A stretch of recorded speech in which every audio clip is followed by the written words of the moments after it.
محترم حضرات، بزرگوں اور دوستوں، مال اللہ کی بڑی نعمت ہے جو اللہ اپنی قضا اور قدر کے اعتبار سے لوگوں میں تقسیم کرتا ہے۔ مال کی تقسیم، رزق کی تقسیم اللہ کی طرف سے ہوتی ہے۔ انسان کسب کرتا ہے، کماتا اور کوشش کرتا ہے، حاصل کرنے کی تگ و دو کرتا ہے، محنت کرتا ہے، لیکن ملتا وہی ہے جو اللہ کی طرف سے طے کر دیا جاتا ہے۔ ایک حدیث میں بیان کیا گیا ہے کہ جب بچہ ماں کی پیٹ میں ہوتا ہے، 4 مہینے کا ہی ہوا ہوتا ہے، اس وقت اللہ کی طرف سے اس کے لیے بہت ساری چیزیں طے کر کے فرشتے کے ذریعے سے بتا دی جاتی ہیں، جن میں ایک اس کا رزق بھی ہے۔ اسے کیا ملے گا، کتنا ملے گا، کہاں سے ملے گا، وہ سب اللہ کی طرف سے پہلے ہی جب وہ ماں کی پیٹ میں تھا طے کر دیا گیا ہے۔ اس کی موت کب ہوگی، زندگی کتنی ہے، یہ بھی طے ہے۔ وہ بامراد ہے یا بدبخت ہے، یہ بھی اسی وقت طے ہو جاتا ہے جب وہ ماں کی پیٹ کے اندر ہوتا ہے۔ ماں کے پیٹ سے ہی یہ ساری چیزیں اس کے لیے جب طے ہیں، تو پھر دنیا میں انسان اللہ کے اس حکم کا تو پابند ہے کہ وہ محنت کرے، کوشش کرے، اسباب کو اختیار کرے، لیکن اس بات کا پابند نہیں ہے کہ وہ یقینی نتیجہ نکال لے۔ ایک آدمی ہے جو ایک امید کے ساتھ اور ایک اندازے کے ساتھ کسی بزنس کو، کسی کام کاج کو شروع کرتا ہے۔ اس کے لیے جو مطلوبہ محنت ہے وہ اس سے مطلوب ہے کہ وہ کوشش کرے اور ڈالے۔ جتنی محنت اسے کرنی چاہیے ایک کام کو سکسیسفل بنانے کے لیے، اس کے لیے پلاننگ کرنا، اس کے لیے اسباب کو اختیار کرنا، یعنی مٹیریلز جمع کرنا، اور اس کو لاگو کرنے کے لیے، چلانے کے لیے دوسرے ایڈمنسٹریشن کا کام کرنا۔ یہ 3 فیکٹرز ہوتے ہیں جو اسباب کے اندر آتے ہیں۔ ایک ہے پلاننگ، دوسرا ہے اس کے لیے مٹیریلز کا ہموار کرنا، تیسرا ہے ایڈمنسٹریشن۔ ان 3 چیزوں کو اختیار کر کے جب کوئی کسی کام کو کرتا ہے، کسی چیز میں آگے بڑھتا ہے، اس کو اختیار کرتا ہے، یہاں تک اس کی محنت، اس کی کوشش، اس کا ارادہ چلتا ہے، لیکن اخیر میں کیا ملے گا، اس سے نکلنے والا رزق کتنا ہوگا، اس رزق سے اس کو استعمال کرنے کا موقع کتنا دیا جائے گا، اس میں برکت کیسی ہوگی، یا اس میں محرومی کیا کیا ہوگی، یہ فیصلہ انسان نہیں کر سکتا ہے، انسان کی طاقت سے باہر ہے۔ لہٰذا اس چیز کو اللہ پر چھوڑنا یہ توکل ہوتا ہے۔ اللہ پر نتیجہ چھوڑنا سبب کو اختیار کرنے کے بعد توکل ہے۔ تو ظاہری اسباب کے اعتبار سے انسان جو کچھ کرتا ہے سو کرتا ہے، لیکن تقسیم اللہ کی چلتی ہے۔ جو ڈسٹریبیوشن ہے وہ اللہ کا ہے۔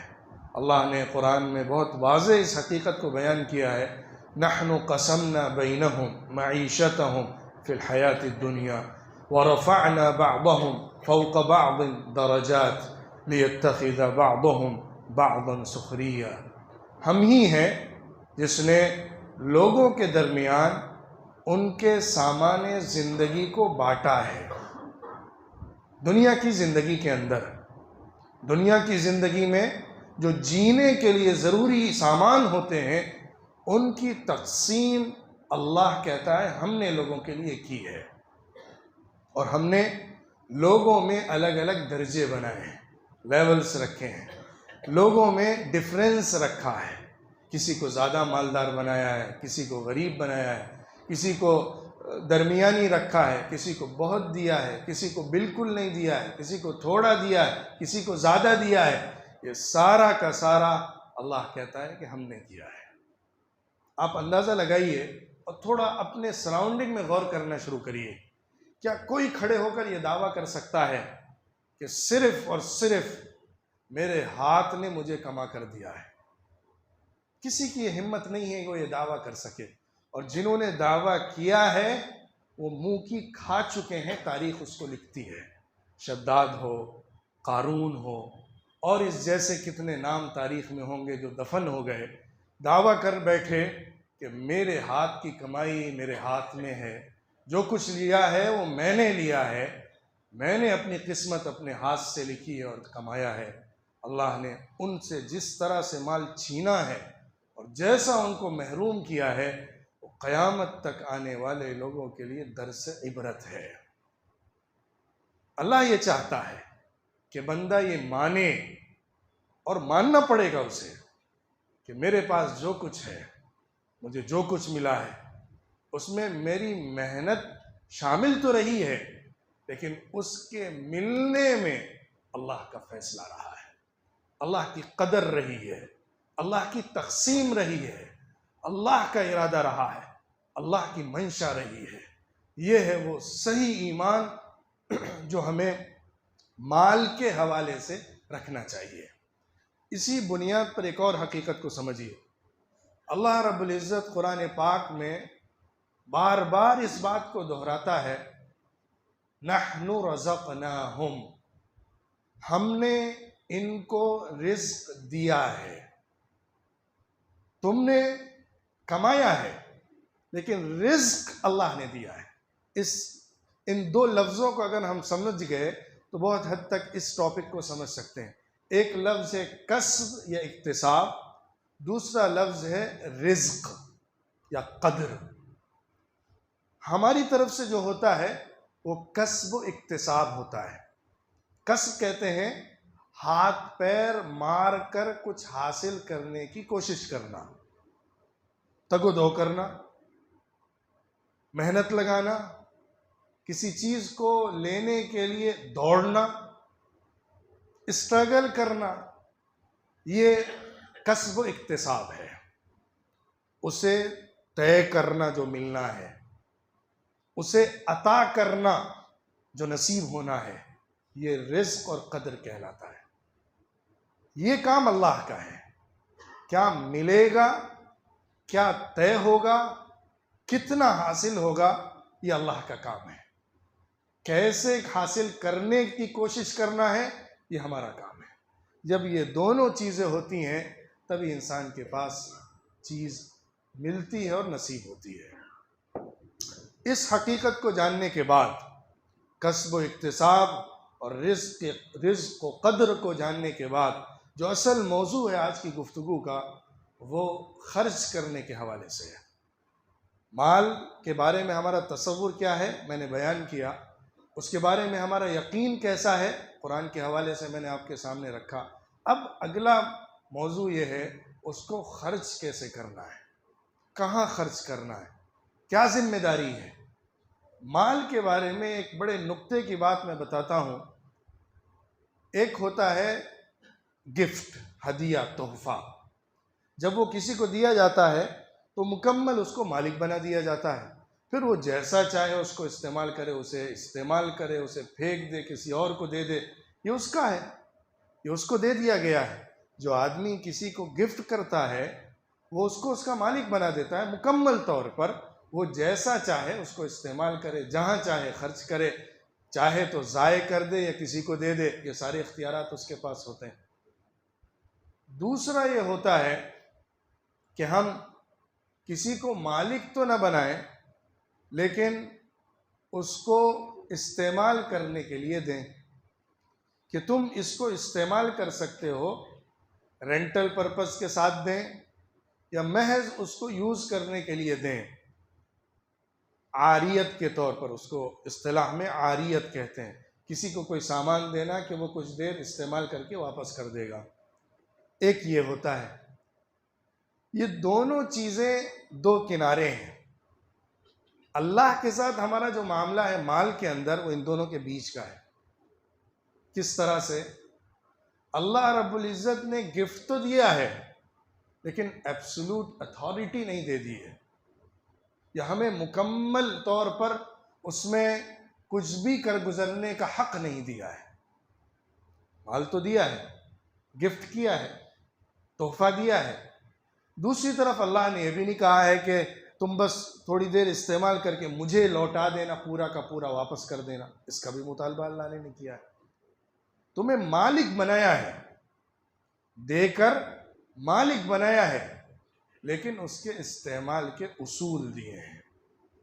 میں آسان لفظوں میں اگر کہوں تو شاید یہ تعبیر مناسب ہوگی کہ اللہ نے ہمارے لیے خاص استعمالات کی خاطر وقف کیا ہے۔ جو وقف کا کانسیپٹ ہے، کوئی چیز وقف کی جاتی ہے کہ اس کو ان پرپزز میں استعمال کرنا ہے۔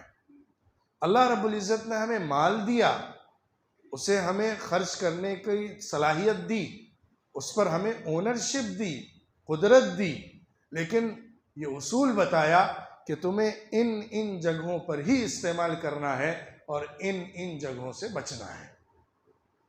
اب اگر کوئی وائلیٹ کرتا ہے تو وہ وقف کے مقصد کے خلاف کرتا ہے۔ جیسے کوئی زمین مسجد کے لیے وقف کی جائے، کوئی اسے مارکیٹ بنا دے، کسی کو کوئی زمین کسی خاص مقصد کے لیے وقف کر کے رکھی جائے، وہ اس کو بیچ کھائے، یہ سب خیانت ہوتی ہے، جرم ہوتا ہے، اور یہ وقف کے ساتھ کھلواڑ ہوتا ہے۔ ایسے ہی جو مال اللہ نے ہم کو دیا ہے اور اس کے استعمال کے اصول بتائے ہیں، اگر ہم اس کو وائلیٹ کرتے ہیں تو اس کا مطلب ہم اس وقف میں خیانت کرتے ہیں جو اللہ نے ہم کو عطا کی ہے۔ اور وقف تو اپنی اولاد کے لیے بھی ہو سکتا ہے۔ کوئی آدمی اپنی کوئی زمین، کوئی جگہ، کوئی دکان، کوئی سامان اگر وقف اولاد کے لیے کرتا ہے تو اس کی جو بھی کمائی ہوگی وہ اولاد کو دی جاتی ہے، پھر ان کی اولاد کو دی جاتی ہے، وہ چلتی رہتی ہے۔ تو اسی طرح اللہ رب العزت نے مال ہم کو دیا ہے اور ہمیں موقع عطا کیا ہے کہ ہم اس کو استعمال کریں، لیکن اللہ نے کچھ شرطیں لگائی ہیں۔ کنڈیشنل اللہ کی طرف سے ہم کو اونرشپ دی گئی ہے، یہ ایبسولوٹ اونرشپ نہیں ہے، کنڈیشنل اونرشپ ہے۔ اللہ رب العزت ہم کو دیتا ہے، کبھی چھین بھی لیتا ہے، کبھی بڑھا بھی دیتا ہے، کبھی کم بھی کر دیتا ہے، یہ سارا کا سارا اللہ کی طرف سے ہوتا ہے۔ تو اس چیز میں ہمیں یہ سمجھنا ہے کہ اللہ کے اصول کیا ہیں۔ اللہ نے اس کو وقف کرنے کے بعد یا ہمیں دینے کے بعد کیا ہمارے لیے حد بندیاں رکھی ہیں کہ ان کو نہیں پھلانگنا ہے، ان کو وائلیٹ نہیں کرنا ہے۔ پہلا حق اللہ نے یہ طے کیا کہ تمہارے پاس جو مال دیا جا رہا ہے تم اس کو اپنی جائز ضرورت میں استعمال کرو، اپنے اوپر، پھر جن کی ذمہ داری تمہارے اوپر ہے، اپنے بیوی بچوں کے اوپر، اپنے ماں باپ کے اوپر، جن کی کفالت تم لیے ہوئے ہو، ان پر خرچ کرنا سب سے پہلا حق ہوتا ہے۔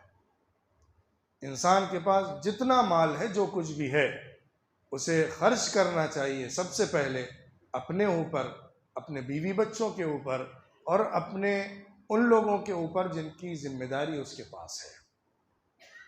پھر اس کے بعد اللہ نے مطالبہ کیا کہ تم مال کو محض سمیٹ کر جمع نہ کرتے رہو، بلکہ اس کو پھیلاؤ، اس کو سماج میں سرکولیٹ کرو، اس کو دوسروں تک جانے کا موقع دو۔ کنڈلی مار کر خزانے پر مت بیٹھ جاؤ، بلکہ اسے لگاؤ، آگے بڑھاؤ اور اسے دوسروں تک پہنچاؤ۔ اب یہ سپلائی جو ہے، جس کے پاس ایک اماؤنٹ جمع ہو گیا ہے، اس کے پاس سے سپلائی کیسے ہو، یہ شریعت میں دو طریقے پر پیش کیا گیا ہے۔ ایک طریقہ ہے صدقہ اور خیرات کا، یعنی مال کو اللہ کے نام پر ایک حصہ نکال کر بغیر کسی عوض کے اور بغیر کسی واپس لینے کی نیت کے مکمل دوسرے کو دے دینا۔ اس میں ایک خاص حصہ تو فرض ہے جو زکوٰۃ کا ہے، اس کے لیے ایک نصاب بھی ہے۔ جب مالدار انسان بنتا ہے تبھی زکوٰۃ ہوتی ہے، ورنہ اگر اتنا مال ہے جتنا کہ اپنی ضرورت اور اپنے گھر بار کی ضرورت کے لیے ہے تو ظاہر اس پر زکوٰۃ نہیں ہوتی۔ اسی لیے میں نے اس بات کو مقدم رکھا کہ اپنے اوپر اور اپنے گھر والوں پر خرچ کرنا سب سے پہلا حق ہے، اس کے بعد دوسرے حقوق آتے ہیں۔ تو پھر اس کے بعد اس کو سپلائی کرنے کے لیے دو باتیں ہیں۔ ایک تو یہ کہ وہ زکوٰۃ اور صدقات و خیرات کے راستے سے اللہ کے نام پر اللہ کی بتائی ہوئی جگہوں پر خرچ کرے۔ اس میں سے اگر مالدار ہے تو 2.5% اس کے سیونگز کا، اس کے مال کا خرچ کرنا اس پر فرض ہوگا، اس سے زیادہ میں نفلی صدقہ ہوگا۔ اور اس کے بہت راستے ہیں، بہت لمبا ٹاپک ہے کہ آدمی کہاں کیسے خرچ کرے، زکوٰۃ کا مصرف کیا ہے، زکوٰۃ کیسے نکالی جائے گی، کن لوگوں تک پہنچائی جائے گی، وہ ایک لمبا موضوع ہے۔ میں صرف آپ کے سامنے اصول رکھ رہا ہوں۔ خلاصہ یہ ہے کہ آدمی اس مال کو نکال کر اللہ کے بتائے ہوئے راستوں میں بغیر کسی عوض کے دے دے۔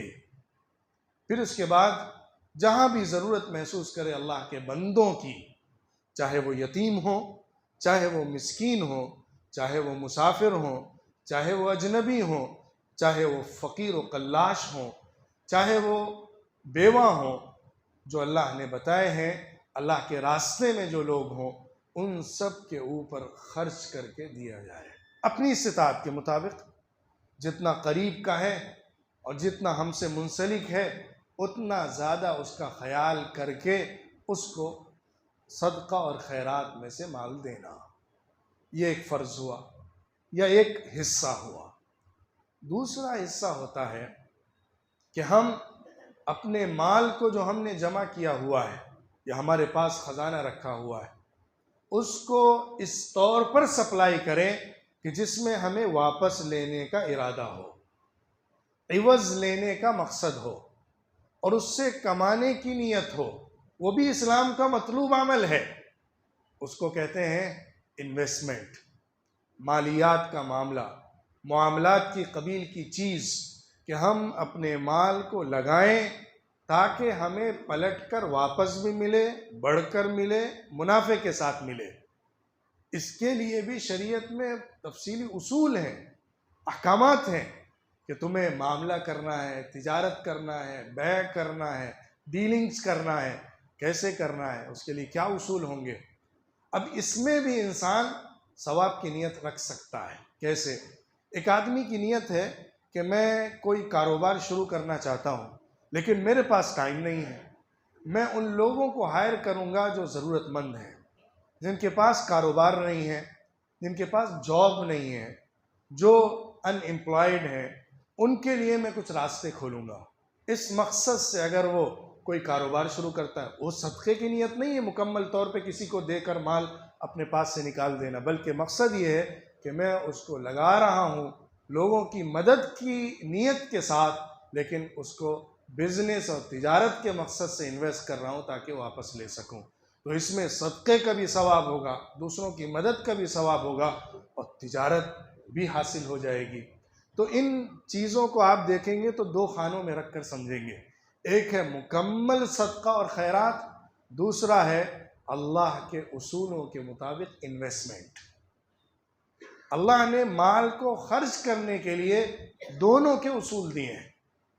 پہلی چیز جو صدقہ اور خیرات ہوتی ہے اس کے اندر سب سے پہلا اصول یہ ہے خالص اللہ کے لیے ہونا چاہیے۔ اس میں اگر کوئی اور چیز کا شائبہ بھی ہو گیا تو اللہ پورا واپس کر دیتا ہے۔ ان اللہ طیب ولا يقبل الا طیبا، اللہ کے لیے خاص ہو، کسی کی شرکت نہ ہو۔ دوسرا یہ ہے اصول کہ وہ حلال کمائی کا ہو، پیور ہو، پکا مال ہو، صحیح مال ہو جو تم نے حاصل کیا ہے، اس میں سے اللہ کے راستے میں خرچ کرو۔ تیسری بات یہ ہے وہ چیز خرچ کرو جو تمہیں پسند ہے، وہ چیز نہ دو جس کو تم پھینک دیتے ہو اٹھا کے، جو چیز استعمال کرنے کے بعد تمہارے لائق نہیں رہی اس کو صدقے میں دینا مطلوب نہیں ہے۔ اللہ نے تو یہاں تک حکم دیا لن تنالوا البر حتى تنفقوا مما تحبون، تم نیکی کو ہی نہیں پا سکتے تم نیکوکار صحیح معنی میں نہیں بن سکتے جب تک کہ تم وہ نہ خرچ کرو جو تمہیں بہت پسند ہے۔ یہ آیت نازل ہوئی تو حضرت ابو طلحہ رضی اللہ عنہ جو انصاری صحابی تھے، حضور صلی اللہ علیہ وسلم کے پاس آئے اور فرمانے لگے، اللہ کے رسول، میں نے آپ سے ایک آیت سنی ہے، اللہ فرماتا ہے جو تمہیں پسندیدہ چیز ہو، مال ہو، وہ اللہ کے راستے میں خرچ کرو، تب نیک بنو گے، تبھی نیکی تمہیں ملے گی۔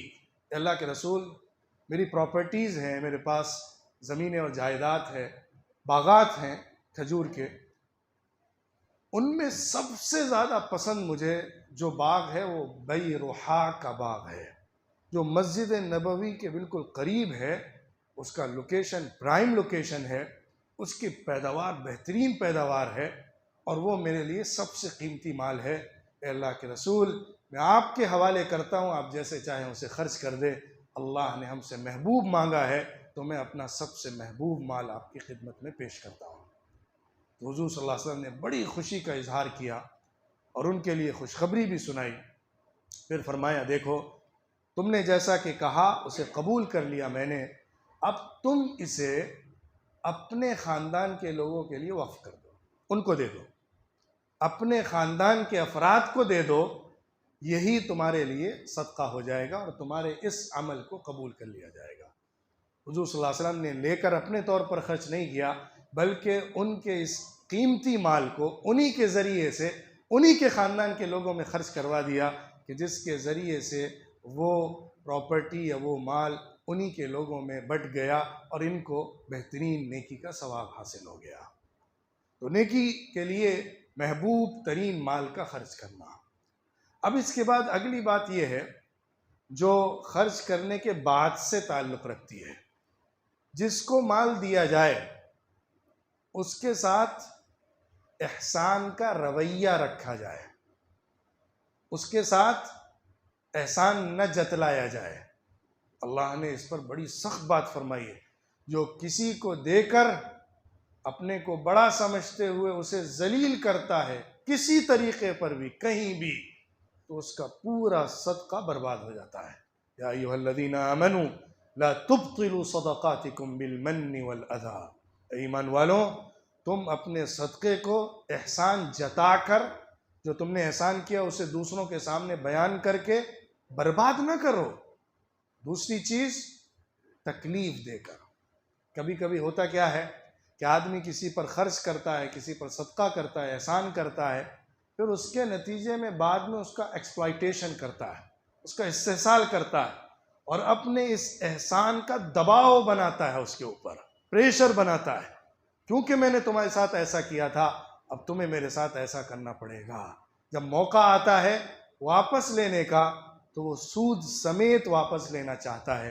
ایسا احسان بھی برباد ہو جاتا ہے، ایسا صدقہ بھی باطل ٹھہر جاتا ہے اور اللہ کے ہاں بالکل قبول نہیں ہوتا۔ اور اتنی تفصیل سے اللہ نے بتایا، یہ ایسا ہے جیسا کہ ایک چکنا پتھر ہو، اس چکنے پتھر کے اوپر تھوڑی سی دھول مٹی لگ گئی ہو، اب اگر تیز بارش ہو جائے گی تو کیا اس پتھر کے اوپر مٹی کا کوئی ذرہ بھی بچے گا؟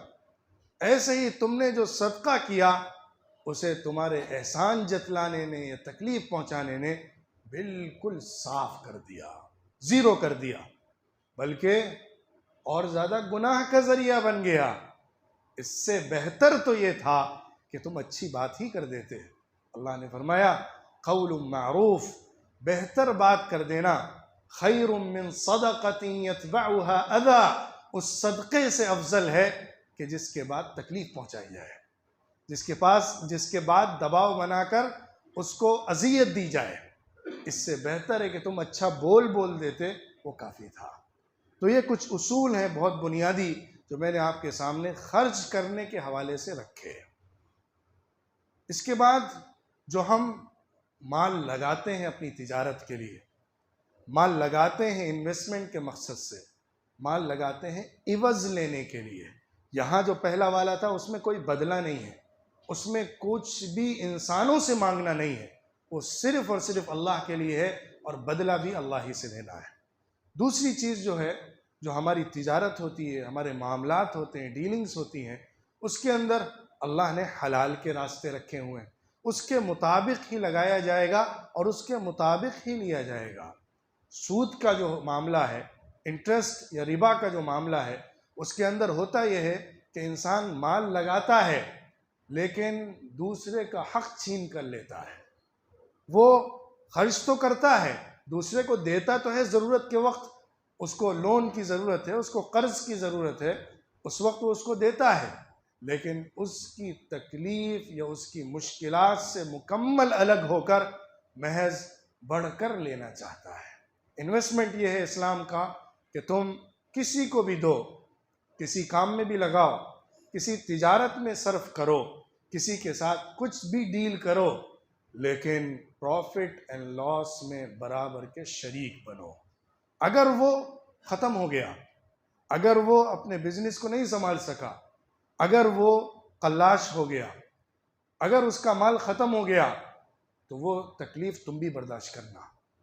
اگر اسے بہت فائدہ ملا تو اس میں تمہیں بھی شرکت ملے گی، لیکن اگر تم کسی کو قرض دے رہے ہو تو بڑھ کر واپس نہیں لے سکتے ہو۔ اگر اس کے ساتھ پروفٹ اینڈ لاس میں شریک بننے کے لیے تیار نہیں ہو تو اپنے دیے ہوئے سے بڑھ کر لینے کا تمہیں کوئی حق نہیں ہے۔ تم نے جتنا دیا ہے اتنا تو واپس لے سکتے ہو اگر قرض کے مقصد سے دیا ہے، لیکن اگر کچھ پروفٹ اس پہ کمانا چاہتے ہو تو لاس کے اندر بھی شریک بنو۔ یہ ہے اسلام کا تصور انویسٹمنٹ کے اندر، اور پھر اس کی بہت لمبی تفصیلات ہیں جس پر میں نہیں جانا چاہتا۔ اس کے بعد آخری بات اس حوالے سے یہ ہے کہ ہمیں اپنے اوپر اپنی زندگی کے سٹینڈرڈ لائف سٹائل بنانے کے لیے اور اپنے لذت اور مزے کے لیے مال خرچ کرنے کی اجازت دی گئی ہے۔ ہم جس کے ذریعے سے خوشی کما سکیں، جس کے ذریعے سے اپنے لیے لذت کے سامان کو لے سکیں، جس کے ذریعے سے ہم مزہ اور لطف حاصل کر سکیں، ان راستوں پر مال خرچ کرنے کی اجازت ہے۔ لیکن دو شرطیں ہیں، ان دو شرطوں کو اگر ہم نے یاد رکھا تو ہمارے لیے وہ سب چیزیں حلال ہیں جن چیزوں کو ہم جائز طریقے پر حاصل کرتے ہیں اور ان میں اللہ کے ساتھ کوئی خیانت نہیں کرتے۔ پہلی بات یہ ہے، اسراف نہیں ہونا چاہیے۔ تم اپنے لیے لذت استعمال کرو، اپنے گھر بار کے لیے کرو، اپنے گھر کو ڈیکوریٹ کرو، اپنی چیزوں پر خرچ کرو، اپنا لائف سٹائل بناؤ، اسراف نہ کرو۔ اسراف کا مطلب ہوتا ہے کسی چیز کو اپنی استعمال سے زیادہ لے کر ضائع کر دینا۔ مجھے فار ایگزامپل کھانے میں 5 روٹی چاہیے، لیکن میں نے 7 روٹیاں لی، اپنی پلیٹ میں رکھی، 5 روٹی کھائی، 2 روٹی ڈسٹ بن میں پھینک دی۔ یہ اسراف ہوا۔ جتنا میرے استعمال میں، اگر تمہارے استعمال میں 50 روٹی ہے تو تم 50 بھی کھاؤ گے تو اسراف نہیں ہوگا۔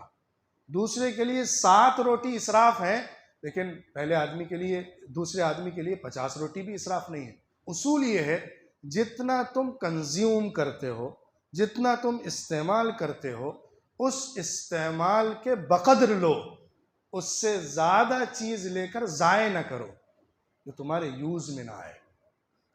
دوسری شرط یہ ہے کہ تم تکبر میں نہ جاؤ، تم تکبر میں نہ پڑو، اپنے اندر بڑائی کا جرثومہ نہ پیدا کرو، اپنے اندر تکبر کی بیماری نہ لاؤ۔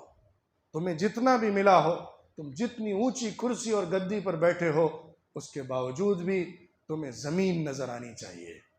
تمہارے اندر یہ احساس نہیں پیدا ہونا چاہیے کہ سب کچھ میرے مٹھی میں ہے، میں جو چاہوں بدل سکتا ہوں۔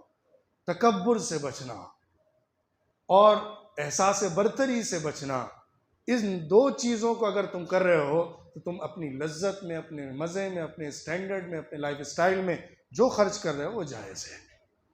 اس کے بعد ایک اور چیز اس سے کنیکٹڈ ہے، وہ ہے تبذیر۔ جو ناجائز کام ہے اس کے اندر رتی بھر خرچ کرنا حرام ہے۔ جو حلال چیزیں ہیں اس میں اسراف ہوتا ہے، جو حلال چیزیں ہیں اس کو ضرورت سے زیادہ اور استعمال سے زیادہ لینا اسراف ہے، لیکن جو ناجائز چیزیں ہیں اس میں پائی برابر بھی خرچ کرنا حرام ہے، وہ تبذیر ہے۔ تبذیر شیطانی کام ہے۔ مثال کے طور پر اگر کوئی آدمی شراب کے کاروبار میں انویسٹ کر رہا ہے. اگر کوئی آدمی ہے جو شراب کی دکان کھول رہا ہے تو اس میں 1 روپیہ بھی لگانا ناجائز ہے. اسی لیے جو سودی کاروبار ہوتا ہے یا سود کے سینٹرز ہوتے ہیں وہاں پر کسی حیثیت سے کوئی تعاون بھی جائز نہیں ہوتا. انویسٹمنٹ کے طریقے پر ہو یا کسی بھی طریقے پر ہو، کرائے پر کوئی دکان دینا سودی کاروبار کے لیے جائز نہیں ہوتا ہے. کوئی سینٹر سود کا بن رہا ہو جہاں پہ سودی ٹرانزیکشنز ہوتے ہوں وہاں پر زمین دینا جائز نہیں ہوتا ہے. وہاں پر جاب کرنا جائز نہیں ہوتا ہے. کسی حیثیت سے بھی اس کا تعاون ہوتا ہو تو اس کی اجازت نہیں ہوتی ہے. تو تبذیر یہ ہے کہ جو راستے حلال نہیں ہیں ان میں کچھ بھی خرچ کرنا وہ جائز نہیں ہوگا. تو ان چیزوں کے ساتھ اگر ہم اللہ کے دیے ہوئے مال کو استعمال کرنا سیکھ لیں گے تو انشاءاللہ یہ مال ہمارے لیے برکت کا ذریعہ بنے گا، آخرت میں کامیابی کا ذریعہ بنے گا، اور اللہ کی طرف سے بلند ترین درجات اور مقامات کا ذریعہ بنے گا. کیونکہ ہم جو اپنی ضرورتوں پر بھی خرچ کرتے ہیں اس پر بھی ثواب اللہ کی طرف سے لکھا جاتا ہے. اگر بیوی کے منہ میں ایک لقمہ بھی ڈالتا ہے بندہ تو صدقے کا اجر و ثواب ملتا ہے. ہم جن جائز راستوں میں اپنے مال کو لگاتے ہیں ہمیں صدقے کا ثواب ان میں بھی ملتا ہے، کیونکہ ہم نے اسے اللہ کی منشا کے مطابق خرچ کیا ہے اور اللہ کے بتائے ہوئے طریقے کے مطابق خرچ کیا ہے. اللہ ہمیں مال کی قدر کرنے والا اور اس احسان کو جو اللہ نے ہم پر کیا ہے صحیح طریقے پر استعمال کرنے والا بنائے. حرام سے بچائے، تکبر سے بچائے، اسراف سے بچائے، غلط طریقے پر مال کو خرچ کرنے سے بچائے. وآخر دعوانا ان الحمد للہ رب العالمین.